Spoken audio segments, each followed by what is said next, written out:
Saumya Srivastava. Welcome to our channel college tutor law. तो मैं पिछले वीडियो में आपको पूरे सेक्शंस को कवर कर चुकी हूँ डाउरी प्रोहिबिशन एक्ट का। अब मैं इस वीडियो में सेक्शन 7, 8, 8A, 9 और 10 को कवर करूंगी। ठीक है। सेक्शन 7 आपका बात कर रहा है cognizance of a offence. Cognizance का मतलब क्या होता है? At the point of where the court और जज has aware to take a action. जैसे कि जो मजिस्ट्रेट होते हैं वो अवेयर होते हैं एक्शन लेने के लिए। ठीक है। जो आपका कॉग्निजेंस है वो कहाँ दिया गया है? सीआरपीसी में दिया है। ठीक है। सीआरपीसी 190 में दिया गया है। सेक्शन 190 में बात करता है कॉग्निजेंस लेना। ठीक है। तो इस वीडियो में इस सेक्शन में क्या मतलब है, डाउरी प्रोहिबिशन एक्ट से क्या इसका लेना देना है।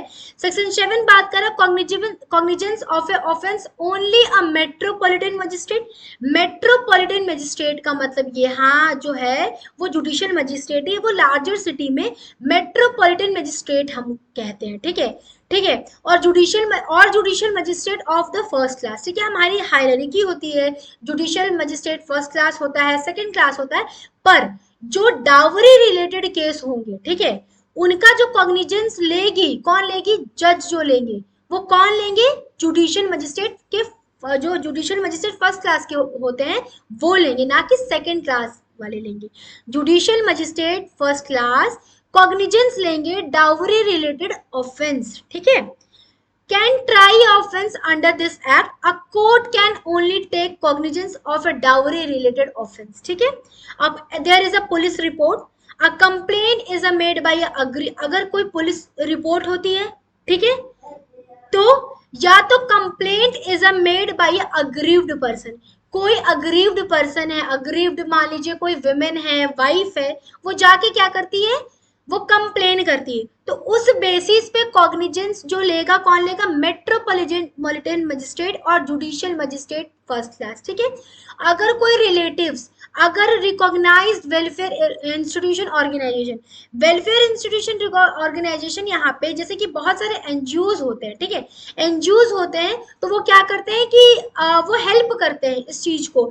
तो हो सकता है कि जो इंस्टीट्यूशंस है, वेलफेयर इंस्टीट्यूशन ऑर्गेनाइजेशन है, एनजीओज है, ये क्या करती है? ये जाके कंप्लेंट रजिस्टर करती है कि इस इलाके में ऐसा हो रहा है, ऐसा हो रहा है। जैसे कि मैंने पिछले वीडियो जो पढ़ाया था, तो मैंने पॉश एक्ट पढ़ाया था, उसमें एक बताया था विशाखा केस। तो विशाखा केस में क्या था कि एक एनजीओज में भंवरी देवी काम करती थी। तो भंवरी देवी के साथ जो रेप हुआ था, बट उनके बिहाफ पीआईएल रेज कौन किया था? एक एनजीओज की थी, विशाखा एनजीओज। ठीक है। तो यहाँ पे भी यही है कि अगर कोई भी डावरी रिलेटेड अब्यूज से पीड़ित है, कोई भी प्रॉब्लम है, तो हो सकता है कि कंप्लेंट कौन करे? वो खुद औरत खुद करे, या उसके रिलेटिव्स करें, या तो रिकॉग्नाइज वेलफेयर इंस्टीट्यूशन करे। ठीक है। कॉग्निजेंस का मतलब क्या है, समझ में है? The point at which the court can take a action. ठीक है। कॉग्निजेंस का मतलब ये होता है अवेयर होना। उसके बाद आता है सेक्शन 8। सेक्शन 8 बात क्या कर रहा है? Offence to be a cognizable and non bailable. Cognizable आपका कहाँ है? डिफाइन 2N में है। बेलेबल किस में है? 2A में। या बेलेबल और नॉन बेलेबल आपका है। ठीक है। तो कॉग्निजेबल और नॉन बेलेबल दो टर्म है आपको जो डिफाइन किए गए हैं सीआरपीसी में। ठीक है। कोड ऑफ क्रिमिनल प्रोसीजर, वो हमारा प्रोसीजर एक्ट है। तो जो डावरी से रिलेटेड जो इशू होते हैं ना, वो कॉग्निजेबल और नॉन बेलेबल होते हैं। नॉन बेलेबल में क्या होता है कि बेल आपको इजीली ना मिले, जैसे कि डावरी डेथ हुआ, रेप हुआ, मर्डर हुआ, ये सब क्या है? नॉन बेलेबल ऑफेंस, आपको बेल नहीं मिल सकता। कॉग्निजेबल में क्या है? कॉग्निजेबल का मतलब ये है police can take action without a warrant. Without warrant जो है पुलिस जो है अरेस्ट कर सकती है पर्सन को। ठीक है। Investigation can be carried without magistrate permission under section 42 of CrPC. जो इन्वेस्टिगेशन है आपका जो है विदाउट मजिस्ट्रेट परमिशन के भी हो सकता है, पुलिस ऑफिसर कर सकती है as per the section 42 of the CrPC. Code of criminal procedure जो है आपका बताता है कि जो पुलिस है वो इन्वेस्टिगेशन कर सकता है विदाउट परमिशन ऑफ मजिस्ट्रेट। किस केस में? डावरी रिलेटेड केस में। ठीक है। उसके बाद आता है section 8A, burden of proof. Burden of proof का क्या मतलब होता है? मान लीजिए कि हम पे एलिगेशन लगा कि हमने ये क्राइम किया है, तो बर्डन ऑफ प्रूफ मेरे पे है कि मैं प्रूफ करूं कि मैंने ये मर्डर नहीं किया है। ठीक है, तो बर्डन ऑफ प्रूफ का मतलब है बर्डन ऑफ प्रूफ, मेरे पे बर्डन है कि मैं इसको प्रूफ करूं। ठीक है, तो 8A भी बात करते हैं, if someone is prosecuted for taking abetting a dowry they must prove they didn't commit an offence, didn't commit the offence. ठीक है, अगर कोई भी इंसान पे ये चार्ज लगा है कि वो डावरी लिया है या अबेट किया है, धमकाया है किसी को डावरी लेने के लिए, तो उसके ऊपर बर्डन ऑफ प्रूफ है कि वो प्रूफ करे कि वो ऐसा नहीं किया है। ठीक है, उसके बाद आता है section 8B, dowry prohibition officer, state government can appoint dowry prohibition officer. जो स्टेट गवर्नमेंट है वो अपॉइंट करेगी डावरी प्रोहिबिशन ऑफिसर, ताकि इस केस में जो भी है डावरी डिमांड जो किया गया है उसको वो करना, कंप्लायंस करना, फिर कलेक्ट एविडेंस करना, assist with prosecution, performs duties assign by the government. ठीक है, उसके बाद ये कौन करेगा, डावरी प्रोहिबिशन ऑफिसर करेगा, और कौन अपॉइंट करेगी, आपको स्टेट गवर्नमेंट करेगी। ठीक है, सेक्शन 9 क्या है, सेक्शन 9 आपका बात कर रहा है power to make rules by a central government, things of a section giving in the central government. पहली बात ये है कि जो पावर है रूल बनाई जाएंगी वो कौन करेगा, सेंट्रल गवर्नमेंट बनाएगी। कैसे, official notification of official gadgets. ठीक है, ऑफिशियल गैजेट्स क्या होता है कि हम नोटिफिकेशन इशू करते हैं न्यूज़पेपर में कि ऐसे ऐसे रूल्स हम बना रहे हैं, किसी को आपत्ति तो नहीं है, अक्सर ऐसा होता है। ठीक है, अगर हम कोई भी एक्ट बनाते हैं, ठीक है, उसको पहले पब्लिश किया जाता है ऑफिशियल गैजेट्स में, ठीक है, न्यूज़पेपर के थ्रू।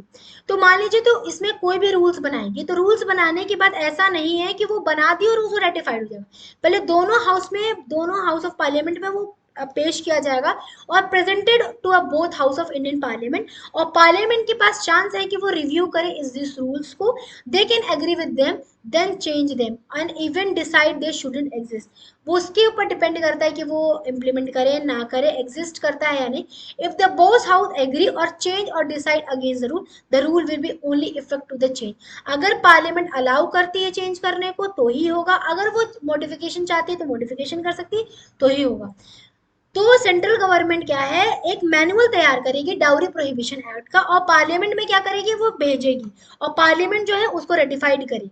ठीक है, पार्लियामेंट चाहे तो रिजेक्ट भी कर सकता है, पार्लियामेंट चाहे तो अप्रूव भी कर सकता है। ठीक है, सेक्शन 10 बात करता है power state government to make rules. ठीक है, सेक्शन 10 जो है सिमिलर है सेक्शन 9 की तरह, बट यहाँ पे क्या है, स्टेट गवर्नमेंट है। यहाँ पे क्या है कि state government can also publish a notification to the official gazette to create a rules.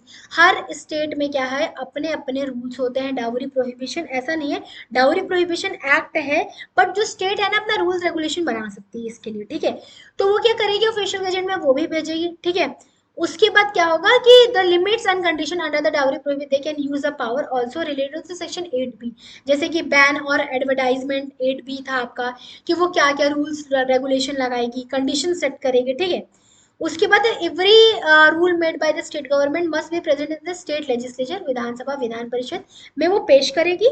ठीक है, as soon at simple term the Vidhan Sabha Vidhan Parishad जो है रेटिफाइड करेगा, देन इम्प्लीमेंट हो जाएगा। बस यही आपका सेक्शन 10 क्या है। ठीक है, ये आपका खत्म हुआ डाउरी प्रोहिबिशन एक्ट। अब हम मिलते हैं नेक्स्ट वीडियो में, थैंक यू।